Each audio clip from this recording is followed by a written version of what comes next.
Hello दोस्तों, welcome to my YouTube channel study to save life. मैं doctor Alka. आज का हमारा टॉपिक है ब्रेन ट्यूमर, जिसके बारे में बात करने वाले हैं पार्ट 4 में कि इनकी जो है इनके ब्रेन ट्यूमर होने के कारण क्या होते हैं और फिर उनकी डायग्नोसिस के लिए क्या क्या टेस्ट कराए जा सकते हैं। तो पहली बात कारण पे बात करते हैं। तो कारण कुछ आनुवांशिकी हो सकते हैं, यानी हेरिडिटरी कॉज हो सकते हैं। इसके अलावा अगर किसी को ट्यूबरस स्क्लेरोसिस हो गई हो, मल्टीपल इंडोक्राइन नियोप्लेसिया हुआ हो या फिर सीलियक डिजीज से पीड़ित हो, तो ऐसे लोगों में ब्रेन ट्यूमर होने की आशंका जो है बढ़ जाती है। और इसके अलावा जो किसी भी कारण से सिटी स्कैन साल भर में 1 से 2 बार कराते हैं, तो उनमें भी विकिरण की वजह से ट्यूमर देखने को मिल सकता है। और ज़्यादातर जो ब्रेन ट्यूमर के मामले हैं, यानी सबसे ज़्यादा वो 4% मामले इसी सिटी स्कैन की वजह से देखने में मिले हैं।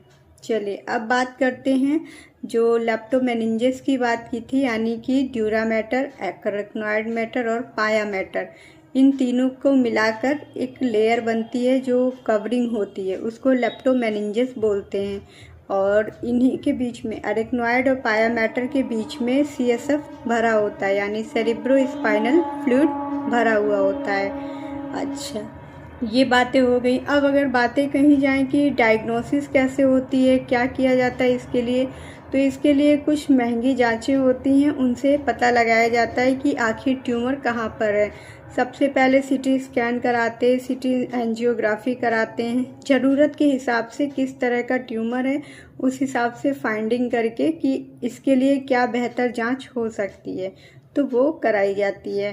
MRI कराते हैं। अब एक नया बहुत ही पॉपुलर चल गया है एकदम से, कंट्रास्ट इन्हेंसमेंट, यानी कि ये वाली MRI सबसे ज़्यादा होती है। इसी के अलावा एक और जांच होती है जिसको शॉर्ट में पेट बोलते हैं, पॉजिट्रॉन एमिशन टोमोग्राफी, PET पेट। और MRI भी 2 तरह की हो सकती है, एक MRA यानी कि मैग्नेटिक रेजोनेंस एंजियोग्राफी, और एक MRS मैग्नेटिक रेजोनेंस स्पेक्ट्रोस्कोपी।